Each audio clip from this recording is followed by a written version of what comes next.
everybody, Sam here. Hope you're having a great day wherever you're at in the world today. I'm so excited that you've joined us for another micro interview here with Safe Heart Connections. If you are new here, we're glad you found us. We're an online community group for women that are working on learning to love ourselves more fully so that we can have the life that we were meant to have. And if you've been around for a while and you are coming back, I'm so glad you came back. If you're not already in the community, ladies, what are you waiting for? SafeHeartConnections.com. Just go ahead and click on through. The water is fun. Come on in. We will be ready to welcome you. And I've got Tanya Davies with me today. Y'all, you're in for a real treat. You're used to hearing my little Texas drawl. Well, she's got a sweet little accent that I can't wait for you to hear. And we've had a really fun conversation getting to know each other. And we are definitely in alignment with the things that we teach and the way we try and help women in the world. So, Tanya, I'm excited to hear your thought, your tip, or your piece of advice. Thank you. And I've never heard somebody say my accent is cute, so they thank you straight off. I'm feeling very flattered already. But look, I think one of the things that you and I have personally been talking about is how women have got to this point of realization all of a sudden. Now, that could just be a gentle realization, a universal slight tap on the shoulder, where they've started to self-reflect and are starting to question where they're at, why they're there, what's their purpose? Do they really deserve this life that they can dream of? And the answer to that, if you've listened to you for long enough, and for me, is absolutely yes. And don't wait until the universe decides to slap you across the face like it has for both of us, because the universe will continue to give you those kind of prompts and they will up the ante. It'll start with a light tap and then it'll move to, come on, you're not paying attention. And whether we like it or not, it will get our attention. Now, my best way to, I guess, move through and start to understand how to deal with those slight taps on the shoulders is to start with a pause. How often in this chaotic life that we've built for ourselves, this busyness, do we actually pause with purpose and sit with ourselves long enough that we can actually learn to prioritize what success life means to us, the individual, rather than all the stories we've been told from everybody else as to what it should look like. I've done all the shoulds, coulds, woulds, must, and have tos. I don't buy into that anymore. What I buy into is exactly what you've been talking about, is that deep level of connection, that trust, where we're here to actually help lift each other, but it has to start with you as the individual. And if you don't even know how to pause in the stillness of your own life because it makes you feel so uncomfortable, that is the first place to start and lean into. Why? Because there's so much amazing information within the stillness that if you just are quiet enough to listen to the whispers of your soul within that space, you'll start to follow the breadcrumb trail of what it's sort of got destined for you. And when you can actually lean into the uncomfortable, that's where you're really going to start to grow. So my best tip in that space is to start to learn to pause with absolute purpose. Yeah, that's so good. When in 2015, whenever I got out of my abusive marriage, my son also was graduating from high school and he was going to college. And Yeah. so not only did I go from the chaotic situation and the noise of the life of all the things, so I was then living all by myself. And Yeah. I didn't know, like, the silence was deafening. It hurt. Deafening. It Yeah. hurt because Yeah. I didn't know who I was. And this was really the catalyst for me to learn that some people deal with drug and alcohol and sex and gambling and all the Yeah. things. And the thing I needed to recover from was self-hate. I didn't Yeah. know who I was. I didn't know like anything.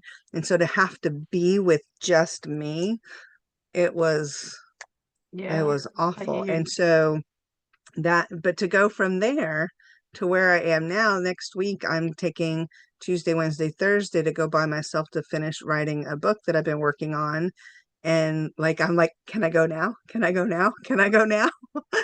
I love and that. so, and so, yeah, so there is healing possible, ladies. But I love what Tanya's saying, this start with the pause. Mm. Because if you will listen to what, like you said, listen to your soul, whether you believe Mm. it's the universe or God, whatever you believe. I Yep. know that a lot of the women in my community and myself are Christian, but not everybody is. And I want this to resonate with everybody. And Yep. so I would say listen to you because you already know what you need to know. You don't need to Yep. listen to me or somebody else or say, I need to tell you what to do. Just listen, slow down, listen to yourself and trust Yep. yourself. Yeah, look, I mean, we are not taught in school how to trust ourselves. We're taught how to trust the authorities and the books and everything else because everybody else knows right. But when were we taught to trust that inner voice of ours, that instinct? And you're right, follow the voice of your own God, whatever that is to you. And I work with people from all different cultures across the world. So it is very much a universal message that the voices that you hear inside, you need to start questioning your old stories.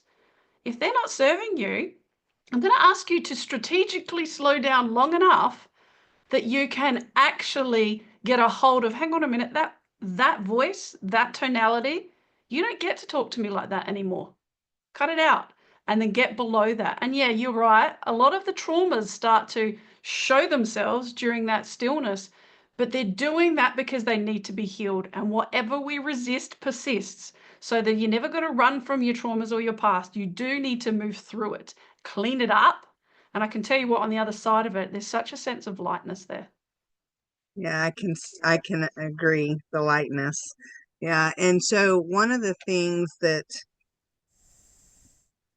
being a Christian and loving God and the way I do, one of the things that I struggle with a lot is how some, not all, but some Christians use that as a way to focus on the things that they don't like, right? And so I somehow God's given me this really cool thing that I can love him and people. It's like, who knew?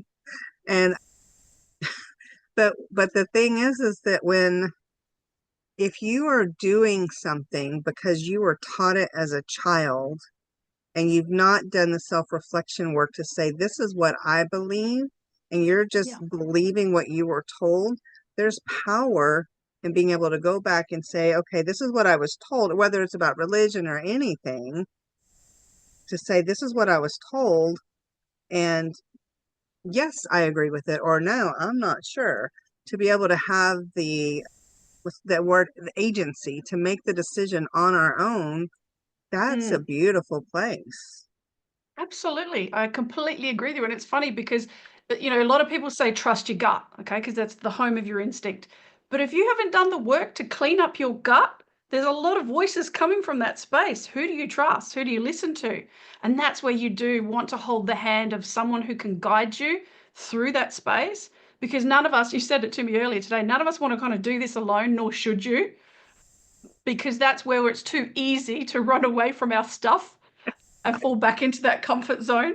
But growth only happens when we push ourselves. And so if you do want to move into that lightness, whatever that feels like for you, you do need to feel safe and you need to be able to trust in the journey that no matter what comes up, you're not going to be given anything you can't handle. Yeah. Yeah. Well, I have a feeling we could probably do this all day long.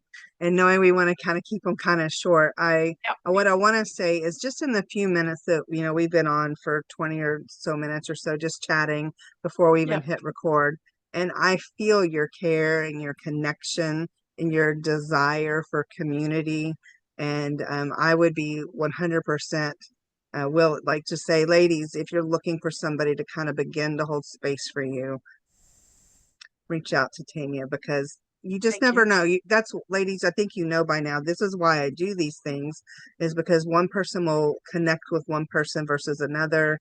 And so I'm very thankful, Tanya, that you took the time to chat with me today. Before we wrap up, do you have any kind of closing thoughts today?